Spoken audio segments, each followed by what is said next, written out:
హావియర్స్ welcome to our channel. ఈ రోజున మధ్యాహ్నం నుంచి కూడా ఎన్టీఆర్ గారికి సంబంధించిన ఒక లుక్ వైరల్ అయిపోతుంది. అంటే ఆ లుక్ లో ఎన్టీఆర్ గారు ఒక చేతిలో ఒక పుస్తకాన్ని పట్టుకొని తిరుగుతూ ఉన్నారు. ఆ పుస్తకం ఏంటా అని చూస్తే మురుగా అనే ఒక పుస్తకం. సో అది సుబ్రహ్మణ్య స్వామికి చెందిన పుస్తకం అంటున్నారు. సో అది ఇప్పుడు విపరీతంగా వైరల్ అయిపోతుంది. అంటే త్రివిక్రమ్ గారి శ్రీనివాస్ డైరెక్షన్ లో రాబోతున్న సినిమా ఈ పుస్తకం బేస్ అయ్యే ఉంటుందా, నాగవంశి గారు చెప్పిన స్టోరీ ఇదేనా అంటూ రకరకాల చర్చలు అయితే ఇప్పుడు సోషల్ మీడియాలో జరుగుతున్నాయి. మరి ఆ బుక్ కు సంబంధించి, మరి ఆ స్టోరీకి వీళ్ళ కాంబినేషన్ రాబోతున్న ఈ సినిమాకు సంబంధించి మనతో పాటు డిస్కస్ చేయడానికి ప్రజెంట్ మనతో పాటు సీనియర్ ఫిలిం జర్నలిస్ట్ అప్పాజీ గారు ఉన్నారు. వారిని అడిగి తెలిసిన ప్రయత్నం అయితే చేద్దాం. సార్ నమస్కారం. సార్ నమస్తే ఆదిత్య. సార్ నాగవంశి గారు ఆల్రెడీ చెప్పారు త్రివిక్రమ్ శ్రీనివాస్ గారితో ఎన్టీఆర్ గారి సినిమా ఉంటుంది, సుబ్రహ్మణ్య స్వామికి సంబంధించిన పౌరాణిక చిత్రం ఇది అని చెప్పేశారు. సో ఇప్పుడు బుక్ కూడా పట్టుకొని తిరుగుతున్నారు. సో ఆయన హింట్ ఇచ్చేసరికి ఎన్టీఆర్ గారు కూడా అని చెప్పేశారు. బుక్ మీదనే బేస్ అయి ఉంటుందా సినిమా? మరి సినిమాకి సంబంధించి మీరేం చెప్తారు సార్? అంటే మనం మ్యాడ్ సినిమా సక్సెస్ మీట్ లో ఎన్టీఆర్ స్వయంగా ప్రకటించడం మనం చూసాం. వంశీ ప్రొడ్యూసర్ గా నేను సినిమా, నాగవంశీ ప్రొడ్యూసర్ గా ఒక సినిమా చేస్తానని చెప్పి ఆయన పబ్లిక్ స్టేట్మెంట్ ఇచ్చాడు. ఓకే కదా, అది కూడా ఏంటి, నాకు వేరే బ్యానర్ ఈయన సమర్పణ కాదు, నువ్వే ప్రొడ్యూసర్ గా ఉండాలి, సూర్యదేవర నాగవంశీనే సినిమాకి ప్రొడ్యూసర్ గా ఉండాలి అంటే ఇండైరెక్ట్ గా హాసిని హారిక దాంట్లో కాకుండా సితారలోనే సినిమా చేయాలని ఆయన చెప్పాడు. అంటే ఎన్టీఆర్కి సూర్యదేవర నాగవంశీ మీద చాలా మంచి ఇంప్రెషన్ ఉంది. అంటే ఇప్పుడు అసలు సక్సెస్ రేట్ కూడా, సితార సక్సెస్ రేట్ చూస్తే వరుసగా, అంటే మధ్యలో 1-2 సినిమాలు కొంచెం ఆశించిన స్థాయిలో విజయం సాధించకపోయినా కూడా ఓవరాల్ గా చాలా మంచి సక్సెస్ రేట్ ఉన్నటువంటి బ్యానర్ సితార. దాని వెనకాల ఉన్నది నాగవంశీ. కాబట్టి నాగవంశీతో సినిమా చేయాలన్న ఆసక్తి ఎన్టీఆర్కి ఉంది. ఇంకా ఎన్టీఆర్ లాంటి పెద్ద స్టార్, సూపర్ స్టార్ డేట్లు ఇస్తామంటే ఎవరైనా సరే దాన్ని వెంటనే దాన్ని యూటిలైజ్ చేసుకుంటారు కదా. కాబట్టి ఆల్రెడీ త్రివిక్రమ్ కాంబినేషన్లో ఎన్టీఆర్ సినిమా చేసి ఉన్నాడు. కాబట్టి ఇప్పుడు ఈ బన్నీతో త్రివిక్రమ్ చేయాల్సిన సినిమా వేరే వేరే కారణాల వల్ల అది హోల్డ్లో పెట్టాల్సి వచ్చింది. కాబట్టి ఇప్పుడు ఈ ప్రాజెక్ట్ తెర మీదకి వచ్చిందని మనం భావించవచ్చు. అయితే ఈ లోపల ఇప్పుడు త్రివిక్రమ్ గారు వెంకటేష్ కాంబినేషన్లో సినిమా చేస్తున్నారని చెప్పి ఇంచుమించు అఫీషియల్ గానే ఒక ఇది వచ్చింది. అంటే ఈ సినిమా తర్వాత, వెంకటేష్ సినిమా తర్వాత త్రివిక్రమ్ ఎన్టీఆర్ కాంబినేషన్లో సూర్యదేవర నాగవంశీ ప్రొడ్యూసర్గా కానీ ప్రజెంటర్గా కానీ ఒక సినిమా వస్తుందని చెప్పి మనం ఖచ్చితంగా ఎక్స్పెక్ట్ చేయొచ్చు. దానికి తోడు ఇప్పుడు నువ్వు చెప్పినటువంటి ఏదైతే ఉందో ఎన్టీఆర్ మురుగా, దానికి సంబంధించి ఆయన కూడా స్టడీ చేస్తుండొచ్చు. ఎందుకంటే ఒక పాత్రని ఇది చేయాలంటే, పూర్తి న్యాయం చేయాలంటే ఎన్టీఆర్ చాలా హోంవర్క్ చేస్తాడు. అంటే బేసిక్గా అతను ఎంత బోర్న్ ఆర్టిస్ట్ అయినప్పటికి కూడా హోంవర్క్ అనేది కంపల్సరీ ఉండాలి కదా. అంటే ఈ సినిమా సెట్స్కి వెళ్ళడానికి ఇంకో సంవత్సరం పట్టొచ్చు. ఇప్పుడు ఎందుకంటే ప్రశాంత్ నీల్ సినిమా అవ్వాలి, వార్ 2 అయిపోయి ఉంటుంది, ఒక సాంగ్ తప్ప అంత అయిపోయింది అంటున్నారు. రేపు ఆగస్టు 14న వార్ 2 వచ్చేస్తుంది. తర్వాత ప్రశాంత్ ఎన్టీఆర్ సినిమా రావాలి. అది వచ్చిన తర్వాత త్రివిక్రమ్ ఎన్టీఆర్ సినిమా పట్టాలెక్కే అవకాశం ఉంది. దానికోసం ఆయన ఇప్పుడే హోంవర్క్ స్టార్ట్ చేసినట్టుగా ఇప్పుడు నువ్వు చెప్తున్న దాన్ని బట్టి మనకి అనిపిస్తుంది అనమాట. సార్ ఎన్టీఆర్ గారు ఒక అద్భుతమైన నటులు, అది ప్రత్యేకంగా చెప్పాల్సిన పని లేదు. ఆయన పౌరాణిక పాత్ర ఫస్ట్ టైం చేయబోతున్నారు.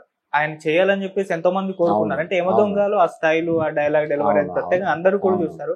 పర్ఫెక్ట్ ఒక పౌరాణిక సినిమా పడితే బాగుంటుందని చెప్పేసి అభిమానులు చాలా మంది కోరుకున్నారు. మరి ఇప్పుడు సో ఆకలి తీరినట్టు అనుకోవచ్చా ఈ సినిమాతో? డెఫినెట్గా. అంటే ఇంకొకటి ఏంటంటే, ఈ మైథాలజీ అనేది ఒక యూనివర్సల్ ఇది, నాట్ ఓన్లీ మన పాన్ ఇండియా, మొత్తం పాన్ వరల్డ్ లాగా తీయడానికి అవకాశం ఉన్నటువంటి సబ్జెక్ట్. కాబట్టి ఇప్పుడు అటువంటి సబ్జెక్ట్స్కి ఇప్పుడు మన రామాయణం తీస్తున్నారు, అలాగే మహాభారతం తీయాలని చెప్పి మన రాజమౌళి కానీ చాలామంది ఎన్నో సంవత్సరాలుగా ప్రయత్నాలు చేస్తున్నారు. ఎందుకంటే దానికి ఉన్నటువంటి అప్పీల్. ఈవెన్ మనం హాలీవుడ్లో తీస్తున్నటువంటి అవతార్ కానీ ఇటువంటి సినిమాలు మన ఈ పురాణాలు, ఇతిహాసాలు బేస్ చేసుకుని చేస్తున్నారు. అటువంటిది హాలీవుడ్ డైరెక్టర్సే మన పురాణాలు, ఇతిహాసాలను బేస్ చేసుకుని సినిమాలు తీస్తున్నప్పుడు మన దర్శకులు వాటిని అందిపుచ్చుకోవడంలో ఇదేం లేదు కదా, ఆశ్చర్యం లేదు కదా. ఆ విధంగా త్రివిక్రమ్ కూడా ఒక పాన్ వరల్డ్ అప్పీల్ కలిగినటువంటి సబ్జెక్ట్ తోటి ఎన్టీఆర్తో సినిమా చేయాలనే ఇందులో భాగంగా ఈ ప్రాజెక్ట్ని పట్టాలెక్కించడం కోసం ప్రయత్నం చేస్తున్నారని మనం అనుకోవచ్చు. అంటే సార్ పౌరాణిక సినిమాలు మన దగ్గర అంటే ఒకప్పుడు విరివిగా వచ్చేసి ఇప్పుడు తగ్గిపోవడం చూస్తున్నాం. ఎక్కువగా సాంఘిక చిత్రాలు, మాస్ అవన్నీ జోనల్ అన్ని కూడా మారిపోయాయి. ఇప్పుడు చాలా కాలం తర్వాత పౌరాణిక చిత్రం రావడం, ఇది కూడా నాగవంశి గారే అన్నారు. సో ఎందుకు మానేస్తారు పౌరాణికలు తీయడం తెలియదు, కానీ ఇది మాత్రం లార్జ్ స్కేల్ లో ఇప్పుడున్న టెక్నాలజీ ఇదంతా కూడా యూజ్ చేసి తీయబోతున్నాం అని చెప్తున్నారు. మరి పౌరాణిక చిత్రం చాలా రోజులకు రావడం ఏ విధంగా చూడొచ్చు? అంటే పౌరాణికం సినిమా చేయాలంటే ఆర్టిస్టులు అందరూ కూడా ఆయా పాత్రలకు తగినట్టుగా ఉండాలి. అంటే ఆ డైలాగ్ డెలివరీ కానీ, ఆ డెడికేషన్ కానీ, ఇవన్నీ కూడా ఎంతో పర్ఫెక్ట్గా ఉంటే తప్ప అవి చేయలేరు. అది ఆషామాషి వ్యవహారం కాదు. దానికి సంబంధించి ఒక్క హీరో హీరోయిన్లు మాత్రమే కాదు, సపోర్టింగ్ క్యారెక్టర్స్ చేసే వాళ్ళందరూ కూడా ఆ క్యారెక్టర్కి తగినట్టుగా ఉండాలి. అంత టైం కేటాయించాలి కదా. ఇప్పుడు ఒక సినిమా అంటే ఇప్పుడున్న పరిస్థితుల్లో పాన్ ఇండియా సినిమాలు మినిమం 1 year 2 years అలా పడుతున్నాయి కదా. మరి అంత సమయం కేటాయించే ఇది లేదు కదా. ఇప్పుడు రణబీర్ కపూర్ యానిమల్ సినిమా తర్వాత రామాయణ సినిమా చేస్తున్నాడు. Animal cinema release already 1 year దాటిపోతున్నట్టు, దాటిపోయింది కదా. అయినా ఇప్పుడు ఇది నెక్స్ట్ ఇయర్ అంటున్నారు రామాయణం.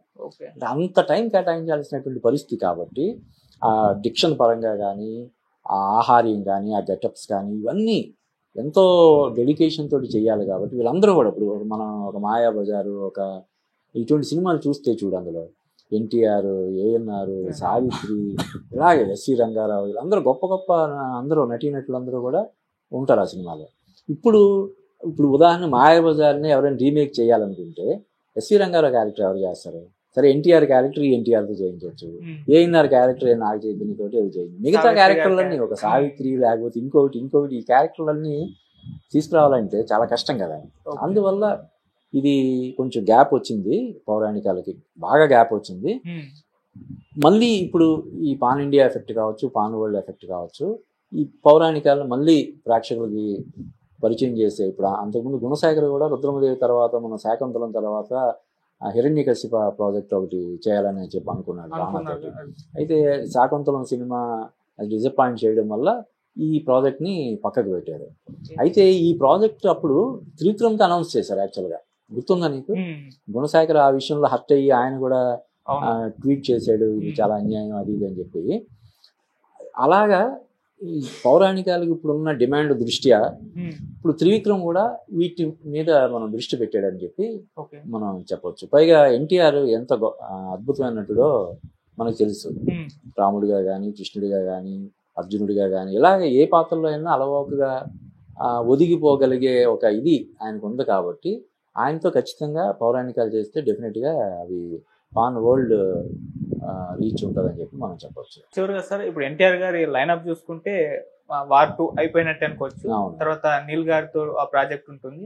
ఆ తర్వాత దేవరా 2 ఉంటుందా, త్రివిక్రమ్ శ్రీనివాస్ గారితో ఉంటుందా, మళ్ళీ నెల్సన్ గారితో కూడా సినిమా ఉందని అదొక రూమర్ స్ప్రెడ్ అవుతుంది, కానీ అది ఇంకా అఫీషియల్ గా అనౌన్స్మెంట్ రాలేదు. అది తొందరలో తెలియాలి. మరి దేవరా 2 ఉంటుందా, త్రివిక్రమ్ గారితో ఉంటుందా, అది లైనప్ ఎలా ఉంటుంది? అవును, ఇప్పుడు దేవరా 2 సంబంధించి ఎన్టీఆర్ అంతకుముందు ఈ సినిమా జపాన్ లో రిలీజ్ చేసినప్పుడు కానీ, మొన్న కొరటాల శివ బర్త్డే విషెస్ లో కానీ, అంతకుముందు 1-2 పబ్లిక్ ఈవెంట్స్ లో కానీ ఆయన క్లారిఫై చేశాడు దేవరా 2 ఖచ్చితంగా ఉంటుందని చెప్పి.